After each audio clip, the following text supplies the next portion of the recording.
में 21 संसदीय सचिवों की नियुक्ति का मामला तूल पकड़ता जा रहा है। इस मुद्दे पर अब से थोड़ी देर में दिल्ली के CM Arvind Kejriwal press conference करने वाले हैं।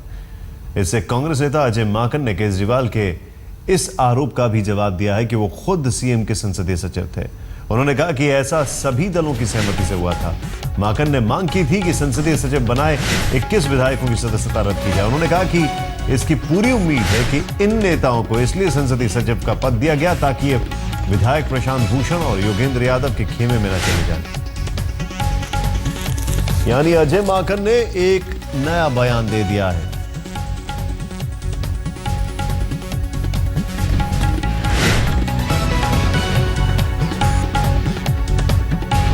तूल पकड़ा संसदीय सचिव का विवाद।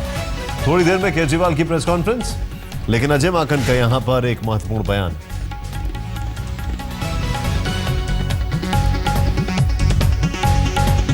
अजय माकन ने बयान दिया है कि हो सकता है ये इसलिए संसदीय सचिव बनाए गए जैसे कि प्रशांत भूषण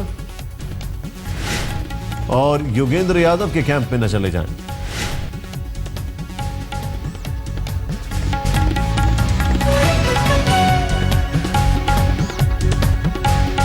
सहमति से बना था संसदीय सचिव, सभी दलों की सहमति से। अजय माकन ने केजरीवाल को जवाब दिया है।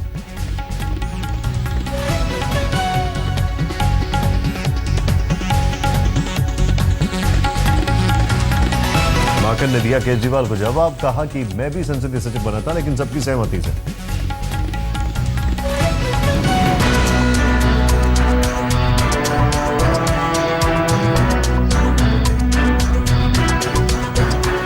वैसे तो 21 का अंक शुभ माना जाता है, लेकिन दिल्ली के मुख्यमंत्री अरविंद केजरीवाल के लिए 21 का अंक मुश्किलें लेकर आया है। केजरीवाल ने 21 विधायकों को संसदीय सचिव बनाया था, लेकिन इस नियुक्ति को वैधता देने वाले बिल को राष्ट्रपति ने लौटा दिया है। इसके साथ ही आपके इन 21 विधायकों की सदस्यता पर तलवार लटक गई है। संवैधानिक स्थिति और वैधानिक स्थिति बिल्कुल स्पष्ट है। अगर कोई भी सदस्य office of profit under the government hold करता है तो वो डिस्क्वालीफाई किया जा सकता है। दरअसल संसदीय सचिव का पद लाभ का पद है। संविधान के अनुच्छेद 191 और राष्ट्रीय राजधानी क्षेत्र 1991 की धारा 15 के तहत अगर कोई व्यक्ति लाभ के पद पर हो तो उसकी सदस्यता खत्म हो जाती है।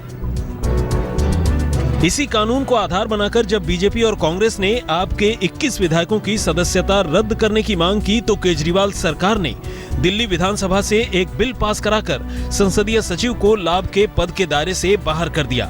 लेकिन इस बिल को राष्ट्रपति की मंजूरी नहीं मिली और केजरीवाल फंस गए।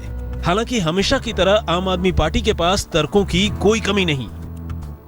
गुजरात में 5 पार्लियामेंट्री सेक्रेटरी हैं, राजस्थान में पार्लियामेंट्री सेक्रेटरी हैं, नागालैंड में 24 पार्लियामेंट्री सेक्रेटरी हैं, पंजाब में 25 पार्लियामेंट्री सेक्रेटरी हैं, पौंडीचेरी में मोदी सरकार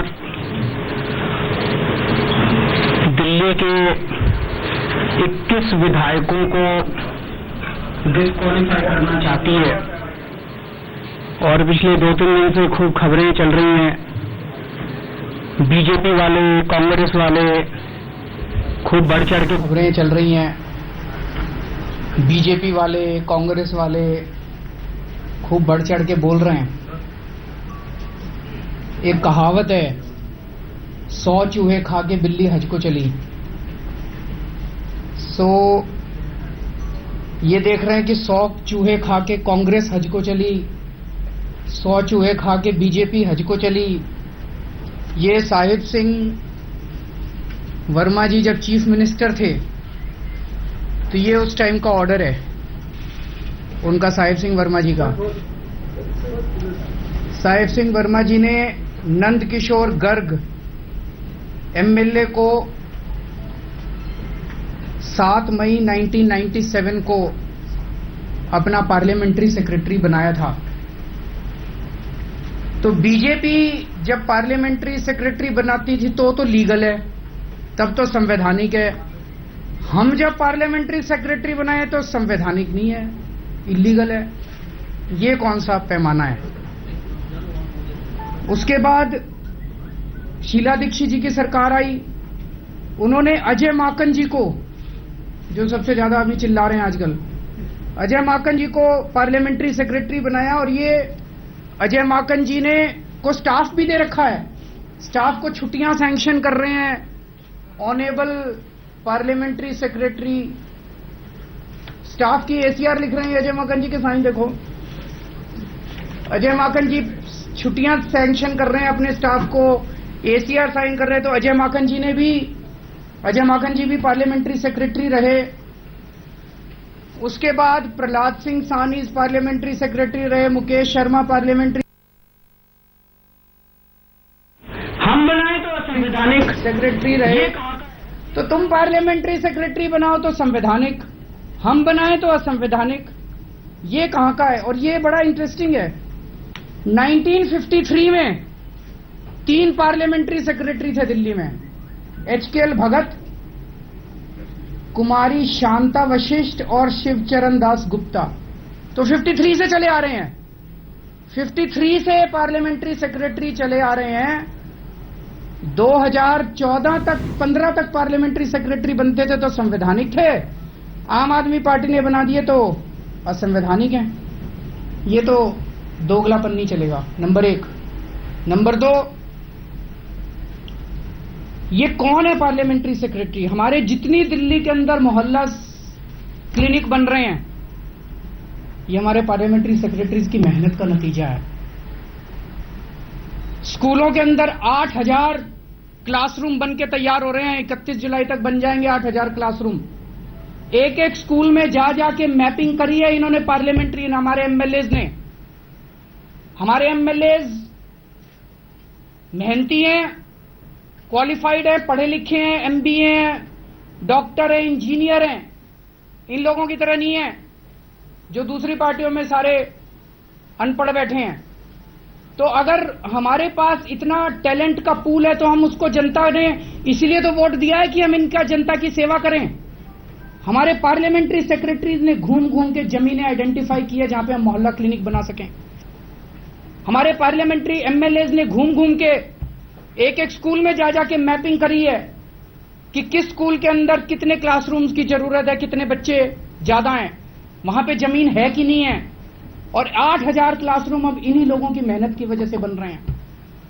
रोज अस्पतालों के चक्कर लगाते हैं, जहां पे दिक्कत हो, गरीबों को इलाज नहीं मिल रहा, वहां पे हमारे एमएलए ये पार्लियामेंट्री सेक्रेटरीज जाके वहां पे लोगों का इलाज कराते हैं। जितने स्कूल हैं, स्कूलों के अंदर टीचर अगर ठीक से नहीं पढ़ाता, ये जाके वहां पे राउंड लगा के आते हैं रोज। अभी दिल्ली में कुछ जगहों पे बिजली जा रही है, वहां पे ट्रांसफार्मर लगने हैं। ये मैंने परसों इनको ऑर्डर किया था कि जा जाके ढूंढ के आओ जमीनों के एमएलएज के साथ और पार्लियामेंट्री सेक्रेटरी जाके ढूंढ के आओ कि कहां ट्रांसफार्मर लग सकते हैं। ये 21 पार्लियामेंट्री सेक्रेटरी दिल्ली सरकार के, their eyes, years and hands, हमारे हाथ हैं, हमारे पैर हैं, हमारे आंख हैं, हमारे कान हैं, इनके जरिए हम लोग सरकार चला रहे हैं। और आप लोग देख ही रहे हो, जब हमने दिखा दिया था कि उनको कोई सुविधा नहीं मिलती, किसी तरह की कोई पैसा नहीं दे रहे, किसी तरह का कोई रेम्यूनरेशन नहीं है, कुछ नहीं है। तो मैं मोदी जी से हाथ जोड़ के विनती करना चाहता हूं, मोदी जी आपकी लड़ाई मेरे से है, मुझे मार लो, मेरे को पीट लो, मेरे को जो करना है कर लो, मेरे दिल्ली के लोगों को तब परेशान मत करो। आप इन सब लोगों को अगर ये करोगे तो दिल्ली के लोगों को परेशानी होगी। सबसे अच्छा काम आज पूरे देश के अंदर दिल्ली सरकार कर रही है। पूरी दुनिया के अंदर हमारे काम की चर्चा हो रही है। हम सोलर पॉलिसी बनाते हैं तो यूएन क्लाइमेट चेंज उसकी तारीफ करता है, यूनाइटेड नेशंस में तारीफ होती है। हम अगर मोहल्ला क्लिनिक बनाते हैं तो अमेरिका उसकी तारीफ करता है, ऑड इवन करते हैं तो सारी दुनिया उसकी तारीफ करती है। इतनी बढ़िया सरकार काम कर रही है। तो मैं नरेंद्र मोदी जी से रिक्वेस्ट करता हूं, जो आपको बदला लेना है मेरे से बदला ले लो, लेकिन दिल्ली के अंदर जो अच्छा काम चल रहा है उसको आप रोकने की कोशिश मत करो। शुक्रिया। अरविंद केजरीवाल की प्रेस कॉन्फ्रेंस, किसी को कोई जवाब नहीं दिया, सिर्फ अपना पक्ष रखा और चले गए। और अपना पक्ष भी कुछ इस तरीके से रखा कि अरविंद केजरीवाल ने कहा 100 चूहे खा के बिल्ली हज को चली, बीजेपी और कांग्रेस पर हमला।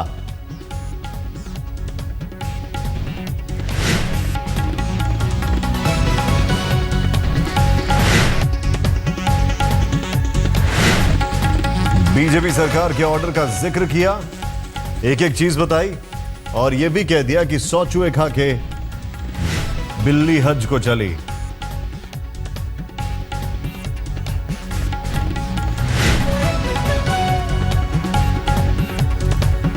साहिब सिंह के ऑर्डर की कॉपी दिखाई और बीजेपी करे तो ठीक और हम करें तो गलत, यह भी कहा। लेकिन एक और बड़ा सवाल यह है कि अरविंद केजरीवाल ने किसी सवाल की कोई सवाल का मौका ही नहीं दिया, किसी पत्रकार को सवाल पूछने का मौका ही नहीं दिया। आए प्रेस कॉन्फ्रेंस की और चलते बने।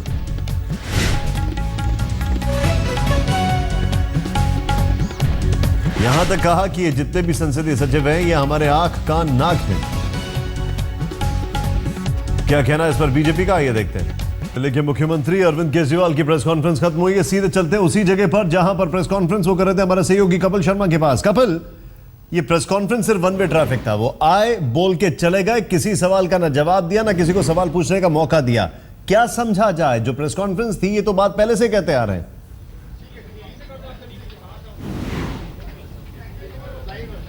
बिल्कुल निशांत, और इसका सीधा सा मतलब ये है कि ऐसे बहुत सारे सवाल हैं संसदीय सचिवों की नियुक्ति को लेकर के जिनका जवाब ना तो अरविंद केजरीवाल के पास है और ना ही उनकी सरकार के पास है, लेकिन वो कहना बहुत कुछ चाहते हैं। आज उन्होंने एक बहुत ही इमोशनल टच इसको दिया है, जो दूसरी पार्टियां हैं जो सत्ता में रही हैं दिल्ली की, उन पर आरोप लगाते हुए कि उन्होंने भी संसदीय सचिव बनाए थे लेकिन उन पर कोई कार्रवाई नहीं हुई, उनको डिस्क्वालीफाई नहीं किया गया। लेकिन बड़ा सवाल ये है कि यहां पर किसी सवाल का जवाब उन्होंने नहीं दिया, क्योंकि बहुत सारे सवाल ऐसे हैं जो उनके लिए कंफर्टेबल नहीं थे, जिनका जवाब उनके पास नहीं था, क्योंकि जो संख्या है वो अब तक की सबसे ज्यादा संख्या है। 21 संसदीय सचिव अरविंद केजरीवाल ने बनाए हैं और सबसे बड़ी बात यह है कि पहले की सरकारों में जो संसदीय सचिव रहते थे वो मुख्यमंत्री के संसदीय सचिव होते थे, लेकिन यहां हर मंत्री के पास संसदीय सचिव दिए गए हैं। तो बहुत सारी ऐसी तकनीकी बारीकियां भी हैं जिनका जवाब ना तो सरकार के पास है और ना शायद मुख्यमंत्री अरविंद केजरीवाल के पास था, इसलिए वो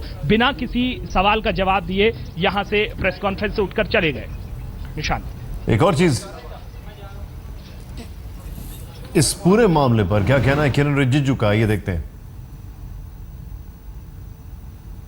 इसमें साजिश आपको लगता है क्या? पार्लियामेंट्री सेक्रेटरी उन्होंने अपॉइंट किया, सब प्रॉफिट का लागू उन पे होता है, तो गृह मंत्रालय बीच में कहां से आ जाता है? अपना काम करें और अपना जिम्मेदारी को ले। हर चीज को गृह मंत्रालय, प्रधानमंत्री, दूसरे के ऊपर में कीचड़ उछालना, ये अच्छी आदत नहीं है। वो अपना गिरेबान में जाके के देखें और अपना ड्यूटी को करें। कमल, में सीधे सीधे अगर ये जो प्रेस कॉन्फ्रेंस हुई है, अगर इसका जो ध्येय है वो समझने की कोशिश करूं तो अरविंद केजरीवाल ने इमोशनल होके एक बयान दिया जो अभी तक ट्विटर पे वो कहते आ रहे थे, आज खुल के सबके सामने कह दिया, किसी का जवाब लिया ही नहीं, सवाल लिया ही नहीं उन्होंने, और यह बताने की कोशिश की एक इमोशनल कार्ड, और दूरस्थ फिर से आरोप लगाकर चले गए। ऐसा लगता है कि एक बहुत ज्यादा डेस्परेशन है यहां पर अपने ऑडियंस को बताने का।